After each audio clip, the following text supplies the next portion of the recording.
예수님을 본받아, 이런 주제로 말씀을 나누겠습니다. 자, 오늘 우리가 다 예수를 믿고 있습니다만은 예수를 믿는다는 것이 무엇을 말하는 것인가 라는 생각을 다시 해봅니다. 우리는 예수님을 믿어서 구원을 받습니다. 예수님을 믿어서 죄사함을 받고 하나님의 자녀가 되는 것이죠. 그러니까 우리가 예수 믿고 구원받고 하나님의 자녀가 되기 위해서 예수를 믿는 거예요. 그런데 거기서만 머무르지 않고 두 번째 단계는요, 예수님을 본받는 것입니다. 예수님을 믿는 것은 한순간이죠. 내가 예수를 믿겠다라고 마음을 먹고 또 교회에 나오고 신앙생활을 하면 예수를 믿는 것이죠. 그러나 거기에서 더 한 걸음 나아가 우리는 예수님을 본받아야 할 것입니다. 이 예수님을 본받는다는 것은 우리의 그 삶을 신앙 고백적으로 사는 거예요. 베드로는 예수님을 고백했습니다. 주는 그리스도시요 살아계신 하나님의 아들이시니이다 라고 고백을 했습니다. 자, 예수님을 닮아가기 위해서는 이 고백 속에 담겨진 예수님의 모습을 알아야 되죠. 우리 예수님은 우리를 구원하시기 위한 구세주이신데 그 구세주가 되시기 위해서 예수 그리스도께서는 제사장이 되셨고 그리고 선지자가 되셨고 왕이 되셨어요. 예수님이 우리를 구세주가 되시기 위해서 입체적으로 대제사장이시고 그리고 선지자시고 그리고 왕이 되신 거예요. 이 세 가지의 그 기능을 예수님이 한 몸으로 이 땅에서 이루어셨던 겁니다.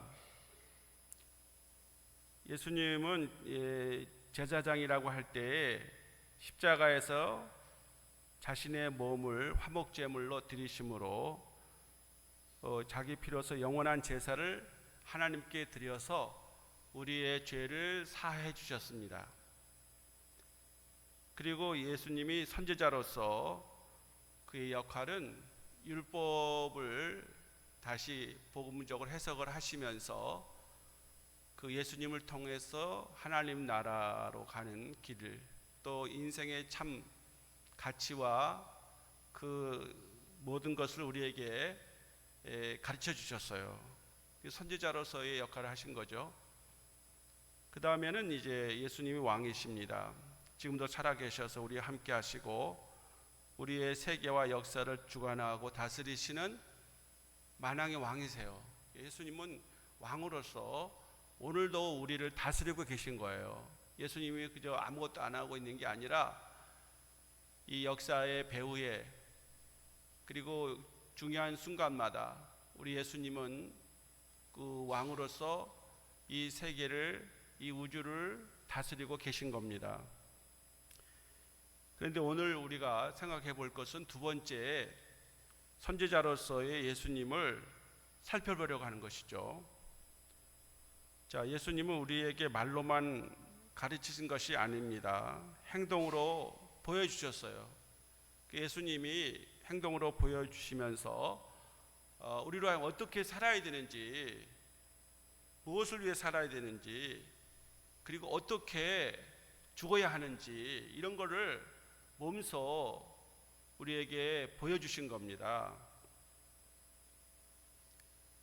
이것을 우리에게 가르치셨죠. 그러니까 예수님처럼 살다가 예수님처럼 이렇게 십자가에 허무하게 죽어버리면은 비참한 거 아니냐, 굳이 예수님을 따라 살 필요가 있냐, 이렇게 생각하고 말하는 사람들이 없잖아 있어요. 그러나 예수님이 간 길은 정말 행복의 길이고 무엇보다도 그것은 가장 가치 있게 사는, 잘 사는 길이었어요. 그래서 예수님은 우리에게 모범을 보이셨습니다. 우리 인간들의 우리 생의 패러다임을 분명히 보여주신 거예요. 사람은 이렇게 살아야 된다라고 하는 그 패러다임, 우리의 삶의 모본을 예수님께서 보여주신 것이죠.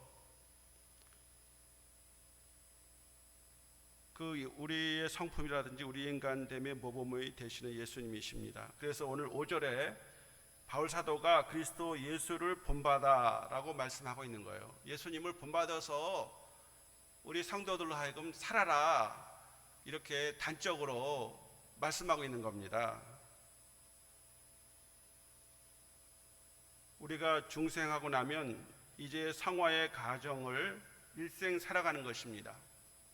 꾸준히 그리스도를 닮아가는 것입니다.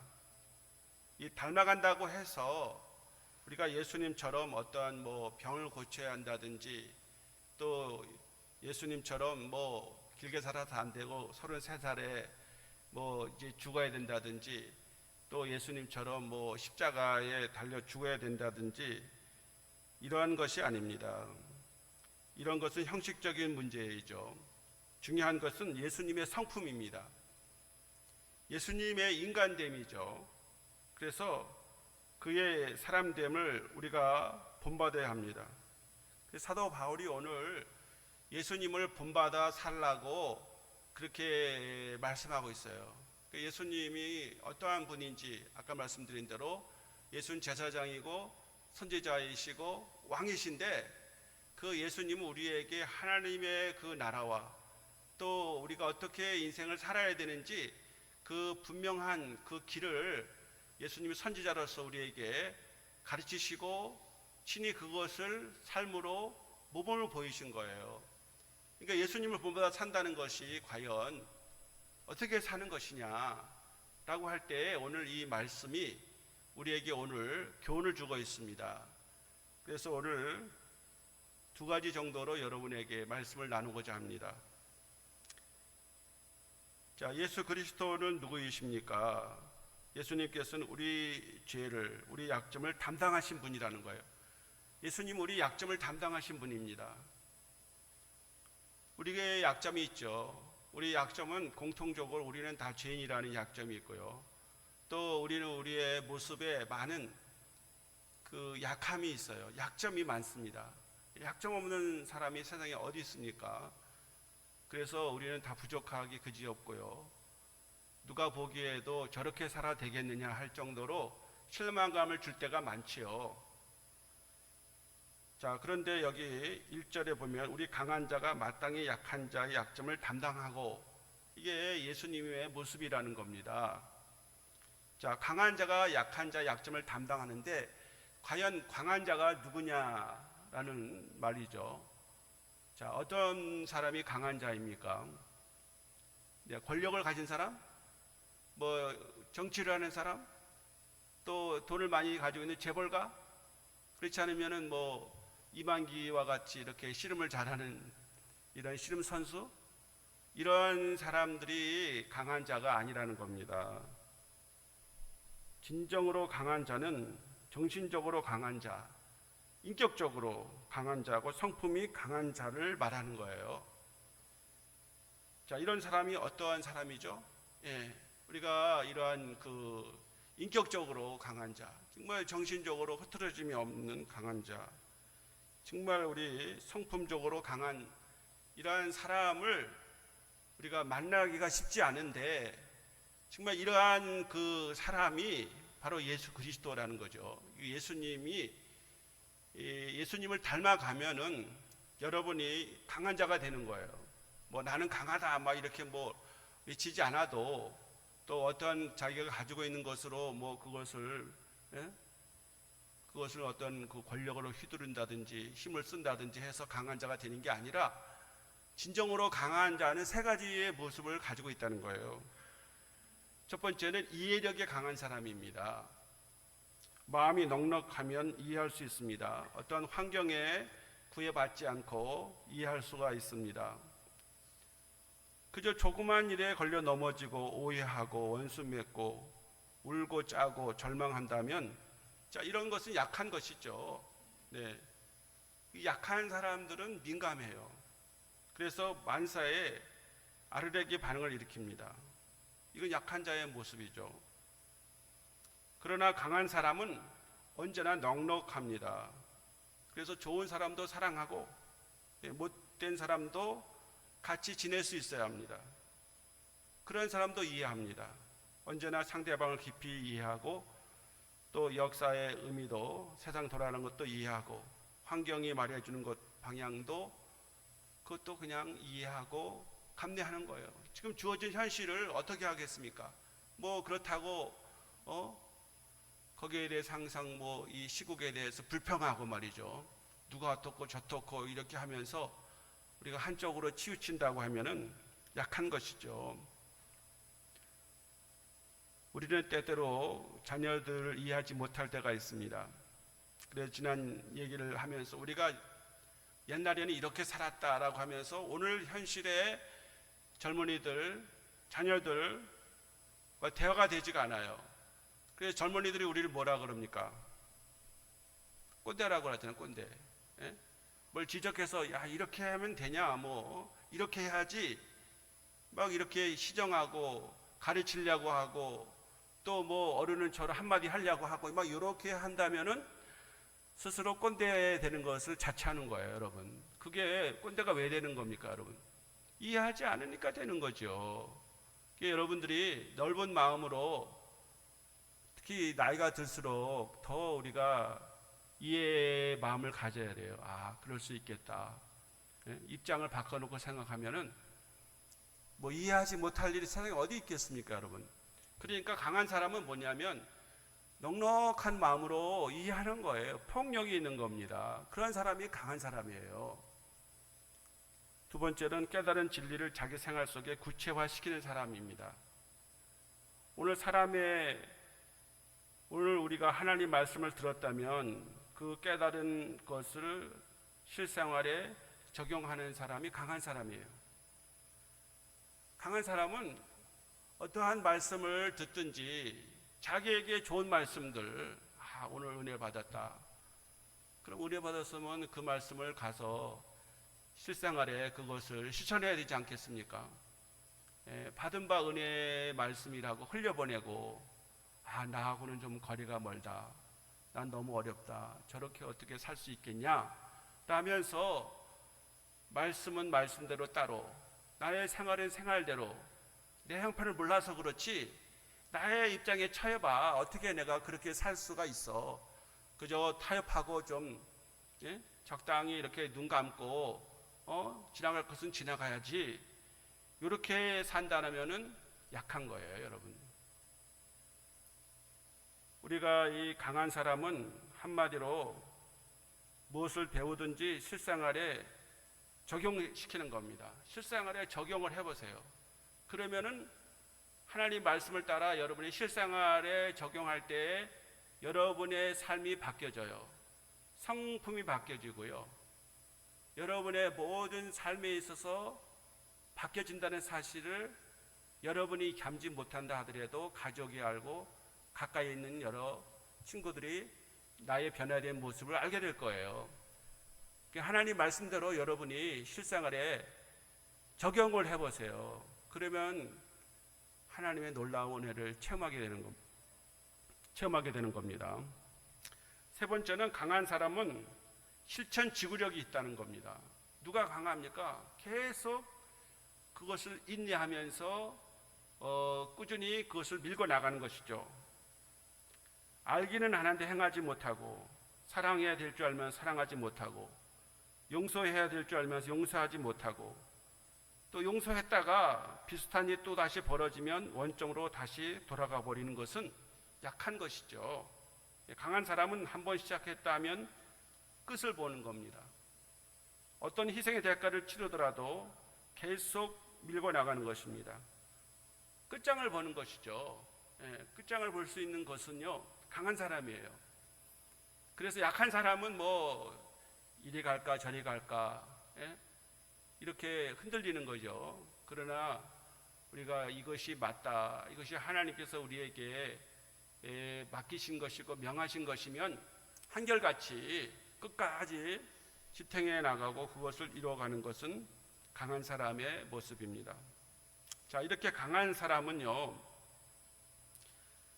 포용력이 있고 이해심이 있고요, 깨달은 진리를 자기 생활에서 구체화하는 사람, 또 지구력이 있는 사람이죠. 실천하는 데 있어 끝까지 실천하는 거죠.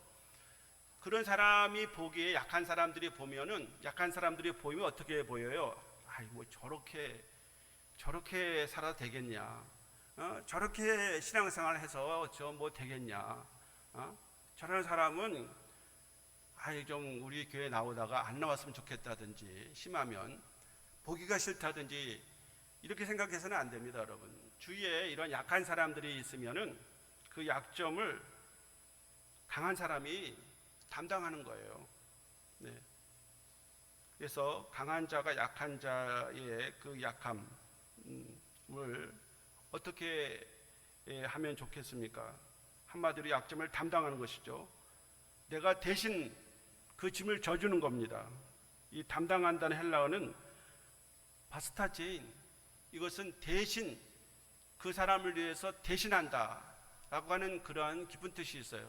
저 사람이 안 하면 그러면 내가 해주지, 내가 해야지. 예? 다른 사람이 만약에 기도하지 않으면 어떻게 해요? 내가 대신 기도해 줘야지. 예? 그 목회자들이요, 그 힘든 게 뭐냐면 늘 기도의 부담을 안고 있는데 성도들이 항상 나와서 새벽에도 기도하고 또 이렇게 언제든지 나와 기도하려고 하면은 목사님들은 참 너무 감사해요. 아유, 저런 성도 때문에 교회가 되겠구나, 교회가 평안하겠구나 이 생각해요. 목회자가 기도하지 못하면 성도들이 대신 기도해 주면 그러한 교회는 되는 교회입니다.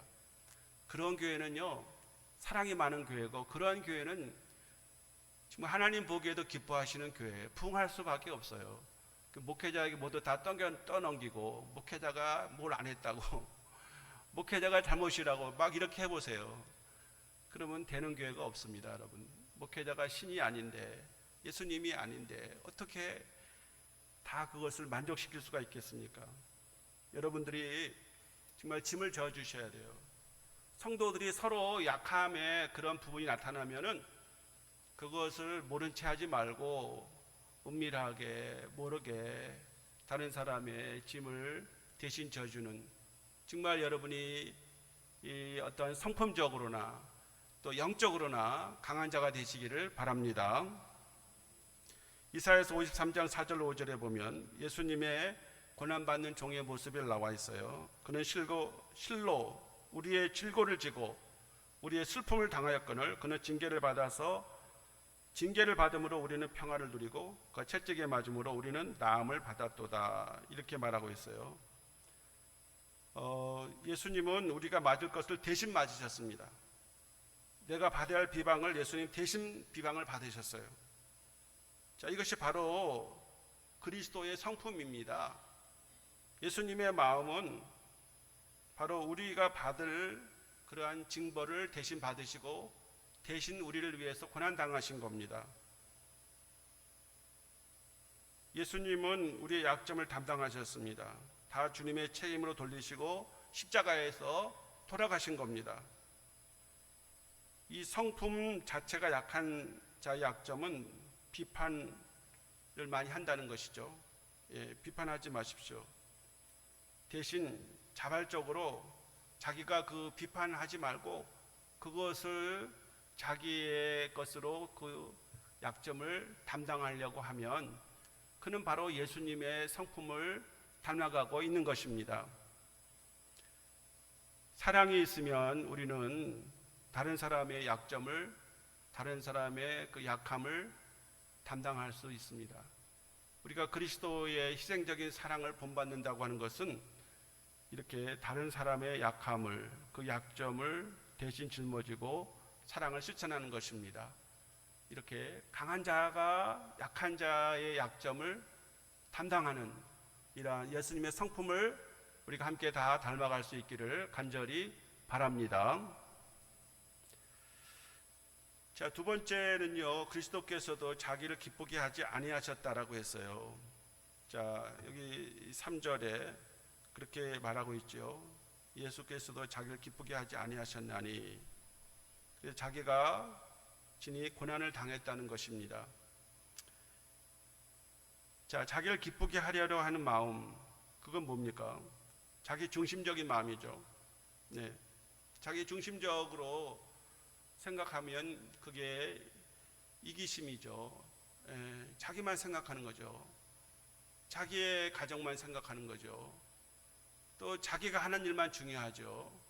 이렇게 우리가 생각하고 살기가 쉽습니다. 그래서 우리는 다른 사람을 기쁘게 하려고 우리가 시선을 돌려야 돼요. 여러분들이 이제 교회에 이렇게 나오실 때 끝나시면 그냥 집으로 곧장 가지 마시고 마당에 이렇게 서 계시다가 뒤에 나오는 성도들 손을 좀 잡아보세요. 모르시는 분도 손도 잡으면서 저는 아무개입니다. 우리 교회에 이렇게 나와주셔서 고맙습니다. 올해 나오신 분들은 그렇게 인사를 해야 되는 거예요, 여러분. 만약에 여러분이 다른 사람을 기쁘게 하기 위해서 예배 끝났다고 이제는 나의 임무는 다 했다, 곧장 차 타고 집에 가지 마십시오. 예배당에 서서 성도의 교제를 해야 되는 거예요. 초대교회의 모습이 뭐냐면 사도의 가르침을 받고 서로 떨을 떼며 서로 교제하기에 힘썼다, 그렇게 말하고 있어요. 예배는 뭐냐면 하나님 앞에서 우리가 오늘 주일 예배 다 이렇게 드린 것으로 끝나면 안 됩니다. 그래서 여러분이 구역장은 또 나가서 구역 식구들이 다 왔나 살피시고 인사하고 그래야 됩니다. 우리 교회 어떠한 그 여자 성도분이 그런 얘기를 하더라고요. 예배 수요일날 나왔는데 수요일날 나오면 그냥 왔다가 그냥 가잖아요. 근데 그 집사님이 전도사님에게 오늘 전도사님 나에게 한마디 말도 안 했다고 그러더라고. 그래서 나는 그 말이 그냥 지나가는 얘기인 줄 알았어요. 근데 누구든지 교회에 나와서 여러분 아무 얘기 안 하고 그냥 집으로 가보세요. 그러면 하나님께 예배는 드렸고 기도회는 했지만은 그거는요 절반밖에 은혜를 못 받고 가는 거예요. 사람에게 만나서 서로 같이 한번 웃어주고 서로 한번 악수도 하고 지난 주간에 별일 없었느냐고 이렇게 얘기를 해보세요. 그러면 여기가 사랑의 공동체가 되는 거예요. 여러분이 같이 형제 자매가 되는 거예요. 세상에 여러분 매주일 만날 수 있는 그러한 사람이 어디 있습니까?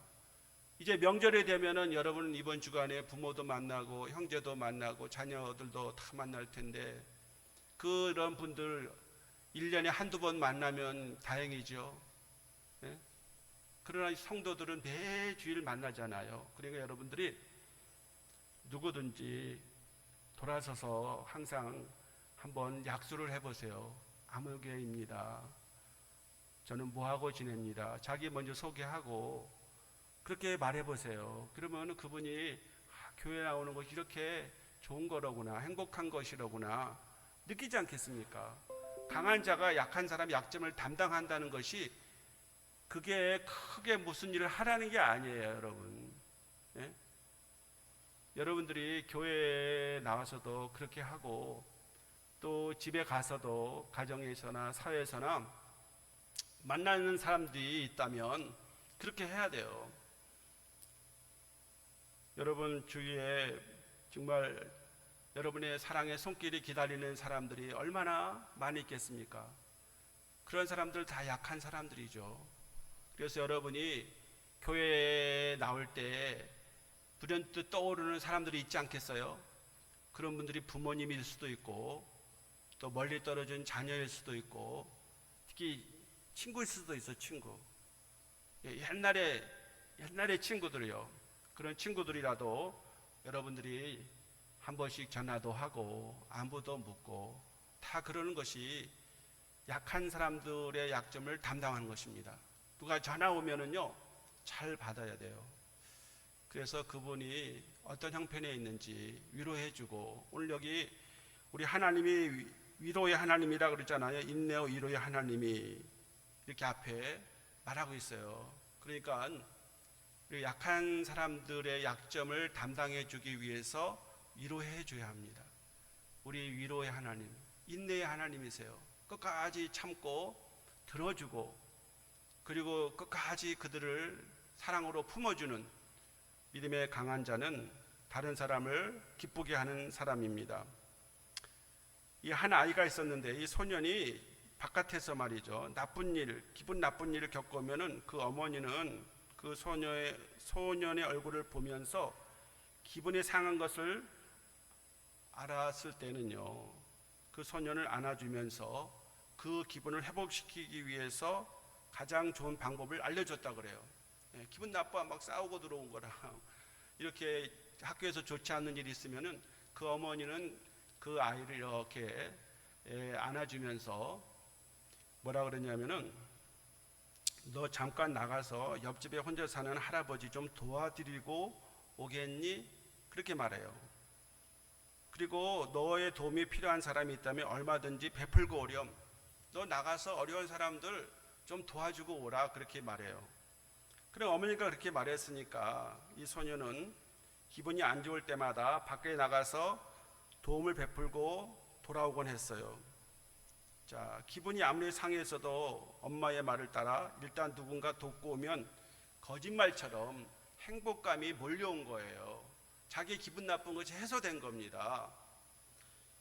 자, 세계적 심리학자 마틴 셀리그만이 긍정의 심리학이라는 것을 만들었는데, 그것은 자기의 어머니가 어려운 사람들 나가서 도와주고 올 때 자기의 행복감이 회복되어지는 것을 이 소년이 어렸을 때부터 느꼈어요.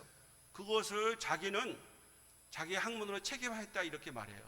어머니가 자기에게 말해준 것처럼 어려운 사람들, 그런 사람들 도와주고 나의 손길이 필요한 사람 만나서 도와주는 것이, 그것이 긍정의 심리학의 근본이다. 그렇게 마틴 셀리그만이 말했어요. 여러분, 뭐 대단한 이게 학문이지만은, 그러나 이것은 뭐 얼마나 우리의 실생활에 우리가 피부로 이거는 뭐 느끼는 거 아니겠어요, 여러분? 네. 여러분들이 하기 어려운 것도 아니고 힘들어서 못하는 것도 아니고 돈이 들어가는 것도 아닐 수 있어요. 여러분들이 이것은 뭐냐면 다른 사람을 기쁘게 해주는 거예요. 다른 사람을 기쁘게 해주기 위해서 우리는 기도도 그분을 위해서 해보세요. 그리고 그분이 진정으로 원하는 것이 무엇인지 거기에 반응을 해보세요. 그러면 얼마나 그분이 기뻐하겠습니까? 그분이 얼마나 행복하겠습니까? 다른 사람을 기쁘게 해주고 행복하게 해주는 것이, 그것이 나에게 진정으로 행복을 주는 것이고 나에게 보람을 주는 것입니다. 우리가 그리스도를 본받는다는 것이 엄청난 일로 생각해서는 안 됩니다. 그리스도인이 되었다면 처음부터 그리스도의 성품을 하나씩 본받아가야 할 것이에요. 여러분이 진정 예수님을 사랑하십니까? 여러분이 진정 예수님을 사랑한다면 그 예수님의 성품을 닮아갈 수밖에 없어요.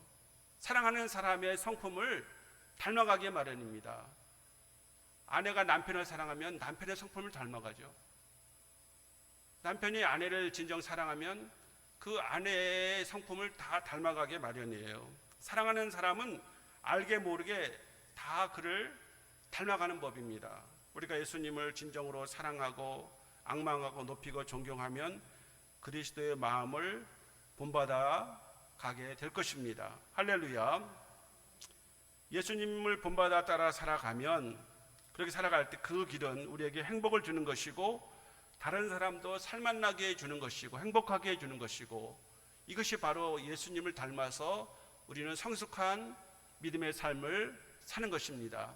사랑하는 성도 여러분, 예수 그리스도를 믿어서 우리가 구원을 받고 하나님의 자녀가 되었습니다. 그러면 이제 예수님을 닮아서 그 다른 사람을 우리가 생각하면서 그 약점을 담당하고, 그리고 그들을 기쁘게 해주는, 그들을 진정으로 사랑하고 위로해주는 그러한 그리스도를 닮아가는 우리 성도들, 여러분과 제가 되기를 간절히 소망합니다. 하나님 아버지, 감사합니다. 우리는 예수님의 은혜를 받아서 예수 믿고 구원받았습니다. 그래서 하나님의 자녀가 되었는데, 우리 예수님께서 이제 제사장으로, 선지자로, 왕으로서 구세주의 역할을 다하시고 십자가에서 죽으시고 부활하 승천하고 오늘도 살아계십니다. 선지자로서 예수님께서 우리에게 가르치시고 본을 보여주셨는데, 사도 바울이 내가 그리스도를 본받은 자인 것처럼 여러분은 나를 본받으시오라고 말한 것처럼 우리 한 사람 한 사람이 예수님을 본받을 때 그러한 모습이 파급 효과가 되어서 다른 사람들을 진정으로 행복하게 해주고 그들이 약점을 가지고 있음에 불구하고 꿋꿋이 이겨나가며 정말 승리할 수 있도록 옆에서 협력하고 도와주는 귀한 성도들, 예수님을 닮아가는 우리 한 사람 한 사람이 되게 해 주시옵소서. 예수 그리스도의 이름으로 기도하옵나이다. 아멘.